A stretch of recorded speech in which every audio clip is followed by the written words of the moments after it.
Today, let's talk about the COVID-19 vaccines and let's talk about this Operation Warp Speed. This was a US government program that was dumping all this money into these gigantic pharmaceutical corporations that are producing all of the vaccines now that are rolling out and being distributed all around the planet. And this is what we're being told is the salvation, the exit out of COVID-19 is getting vaccinated. And I think this is very important to point out how this is all working. And I stumbled across the perfect article to expose all of this. And it's actually an article promoting the vaccines. But if you just use a little bit of critical thinking and look at what they're putting right in front of your face, absolutely none of it adds up to these vaccines are necessary, these vaccines are safe, and there's any way possible that they did this all in 7 months and that this is actually a solution and not just a gigantic scam. So let's just go right into it. It comes from USA Today. The article is titled, Race to the Vaccine, Deliver a Safe, Effective COVID-19 Vaccine in Less Than a Year. Impossible. Meet Moncef Slaoui. And that's him right there. And who is Moncef Slaoui? He's a guy who spent 30 years at GlaxoSmithKline. He owns $10 million in GSK stocks. He was also on the board of directors of Moderna, and he owned millions of dollars of stocks in Moderna. And then when he was tapped to be science advisor for Operation Warp Speed, he claims that he stepped down from the board of directors of Moderna and he sold his Moderna stocks. But as far as I know, he still has his GSK stocks. And when he sold his Moderna stocks, he sold it at a significant profit. He made a couple extra $1 million there because it was already going up because of all of this, because of the prospects of them getting huge amounts of money from the US government from a program that he would be helping to run. So gigantic, huge, inescapable conflicts of interest. And yet this is not at the center of the debate. That this entire program is already at the very start completely compromised and corrupt, and no one's talking about that. But anyway, let's just press through. You'll see what I'm talking about here in a minute. As science advisor of Operation Warp Speed, the veteran pharmaceutical executive helped usher a coronavirus vaccine to the U.S. market in record time. And what was the record before this time? It says right here, the fastest vaccine development on record was for the mumps, and it took 4 years. And somehow they were able to do this in 7 months. And how is that even possible? And he will explain to you how that's possible. And you have to listen very carefully to this. And again, like I said, this is all right out in the open. They're writing about this out in the open as they're trying to promote the vaccines and celebrate Moncef Slaoui as some sort of hero. Slaoui expected vaccines against COVID-19 would be very effective, 80% to 90%, he predicted in early summer. The coronavirus that causes COVID-19 is actually very weak, he said. That's why 8 of 10 people can shake it off with limited or no symptoms at all. Can you imagine if that's how they explained this from the very beginning of this outbreak? If they explained it that 8 out of 10 people can shake it off with limited or no symptoms at all, do you think they would have been able to justify the lockdowns and this huge transfer of taxpayer money to the pharmaceutical industry and this huge transfer of power to governments and to pharmaceutical corporations and their domination over public health policy discussion now? Do you think any of this would have been possible if that's how they explained it in the very beginning? Of course not. In the very beginning, there was this massive hysteria, and it was very deliberate to lead up to this point where they can pilfer hundreds of billions of dollars and dominate, turn this into a sustainable scam. And only now are they coming out and admitting this, because they have to admit this, because they have to explain somehow how they're able to develop a vaccine so quickly and try to get the public to understand how it should or could somehow be safe and effective. They have to admit that actually this coronavirus that causes COVID-19 is very weak, and most people can shake it off with or without a vaccine. They don't even need a vaccine. Imagine if they were open and honest about this from the very beginning. None of this would have even have happened. And as a matter of fact, there were scientists in the very beginning who did try to warn the public and bring up this point and say that there was a huge overreaction. And those people were attacked by the media and dragged through the mud by the media and even their own colleagues, supposed scientists, going along with it because they have ties to the industry. They had a conflict of interest, and the few honest scientists who were just doing science tried to warn about this. But now we have Moncef Slaoui, science advisor to Operation Warp Speed, admitting this. So finally, at least finally, everybody's on the same page. It's a weak virus, and most people can get over it without even having any symptoms at all, or very mild symptoms. And of course, people like that are not going to seek medical treatment or testing, and they're not going to make it into the statistics. If they were all counted into the statistics, the fatality rate would be much, much lower. And your probable chance of dying once infected by COVID-19 would be extremely low, much lower than they're telling you right now. And people have been warning about this throughout this entire crisis. So there's that. And I just want you to see this because you have to see this yourself to believe it. Slaoui has been criticized for being a successful businessman in a government role. He owns about $10 million in GSK stock amassed over his career.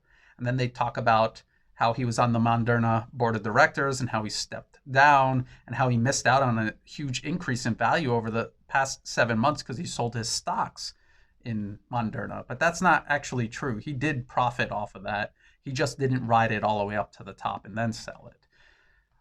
But this right here, I got a real problem with this. Slaoui has been criticized for being a successful businessman in a government role. And that's not why people are criticizing him. That's not why I'm criticizing him. I'm criticizing him because it's a huge conflict of interest. He owns $10 million in stock in GSK, and now he's part of a government program handing billions of dollars to companies like GSK. He stands to directly profit from this. How is that not a huge conflict of interest? Not apex corruption? How is that not a huge issue and a huge barrier to the legitimacy of this entire endeavor? I just don't understand how USA Today, how a supposed journalist wrote this and doesn't understand that and phrased it that way. But I got a whole problem with this entire article because they're trying to make Moncef Slaoui out into some sort of hero. And I'm sorry, if you spent your life working at GlaxoSmithKline, at the top levels of the corporation, you're not a hero. And I'll tell you why you're not a hero. Because GlaxoSmithKline regularly does things like this. And it's not just GlaxoSmithKline either. This goes for every giant pharmaceutical corporation that's involved in this Operation Warp Speed. They're all doing things exactly like this. But let's just look at this example. This is from the U.S. Department of Justice, justice.gov, and this is from 2012. And this is GlaxoSmithKline to plead guilty and pay $3 billion to resolve fraud allegations and failure to report safety data. Look at this. Largest healthcare fraud settlement in U.S. history. So, they broke records producing the vaccine in record time, and they also broke records for the largest healthcare fraud settlement in U.S. history. What is this about, though? Failure to report safety data. That's extremely serious. That means that they could be producing products. They can know that it's entirely unsafe or even deadly, and they could still put it on the market anyway because when they present it to the FDA, they withhold this data. The drug is extremely dangerous. It gets through approval because this information was left out. Now it's on the market hurting people or killing people. And if a company is guilty of doing this, if they're pleading guilty and paying out billions of dollars for doing this, how would you ever be able to trust them ever again? And one of the drugs, the one that I looked up was this Avandia. GSK's Avandia banned in Europe on heart worries. So it's been banned pretty much everywhere except in the US because even though the FDA had questions over it, and I think they might have temporarily took it off the market, they put it back on the market. But everywhere else it's banned because other regulatory bodies studied it and looked at the data, and they said there's no benefit of taking this drug that outweighs the danger that it poses. It will give you a heart attack. It'll give you heart disease. It'll give you a heart attack. It'll kill you, basically, is what they're saying. Here, this is ABC News. Avandia, GlaxoSmithKline cover-up turns off doctors. GlaxoSmithKline withheld studies that made their drug Avandia look unsafe. Okay?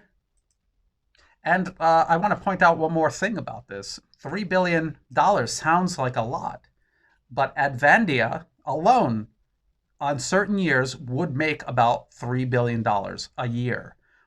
So this $3 billion fine, this payout here, is only 1 year worth of profits from Avandia, which means they still get to keep all the other years that they were selling this drug and killing people with it, plus they keep the profits from everything else that they sell year to year.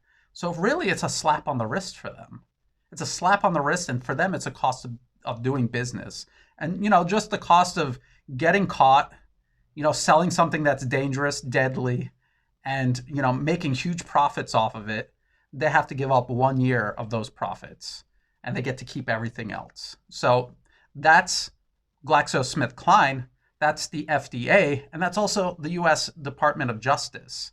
That's all three here.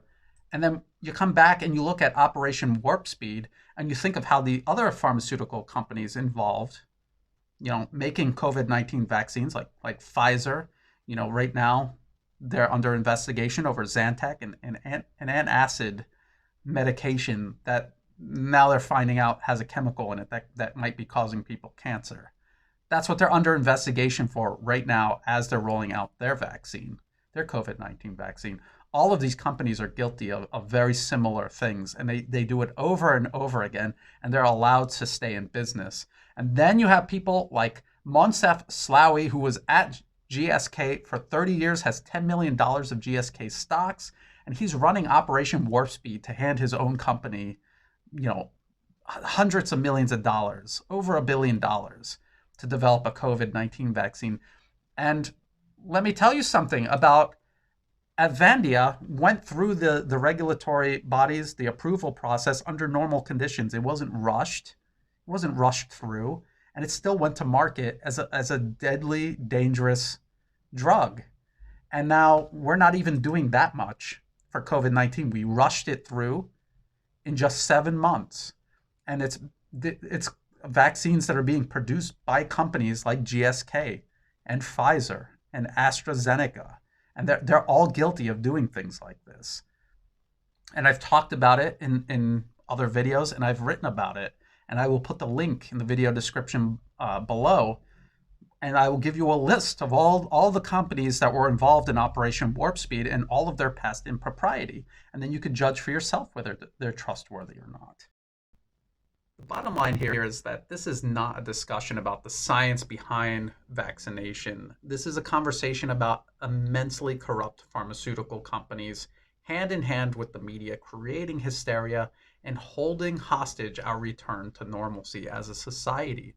It's about a pharmaceutical industry that is hand in hand with the government pilfering billions of dollars from the taxpayers to make unprecedented profits. And it's an immensely corrupt pharmaceutical industry that, hand in hand with regulators, has repeatedly put dangerous and deadly products on the market. They've been allowed to sell these products and make huge profits off of them. And then when they're caught hurting or killing people, they get a slap on the wrist. And they're allowed to keep the majority of those profits for themselves, paying a token fee in return. For them, it's just the cost of doing business. They've rushed the COVID-19 vaccines through approval at record times.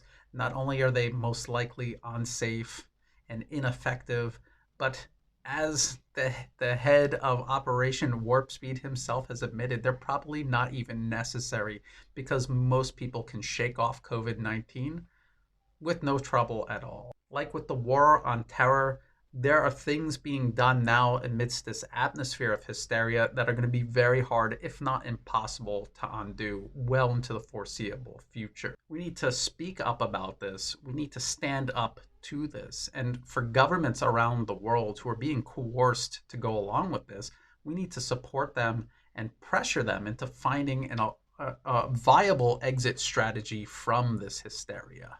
This is a crisis and a shutdown, not because the people who run society are, sick in hospital beds or dead. It's a shutdown and a crisis because we've been ordered to shut down. This is a topic that I'm going to continue talking about. I'm not going to shy away from this. To my patrons who make these videos possible, thank you very much. If you're watching this and you thought this video was useful, please like and share it. Think about subscribing to the channel. It's totally free to do and it helps the channel grow, and I greatly appreciate it.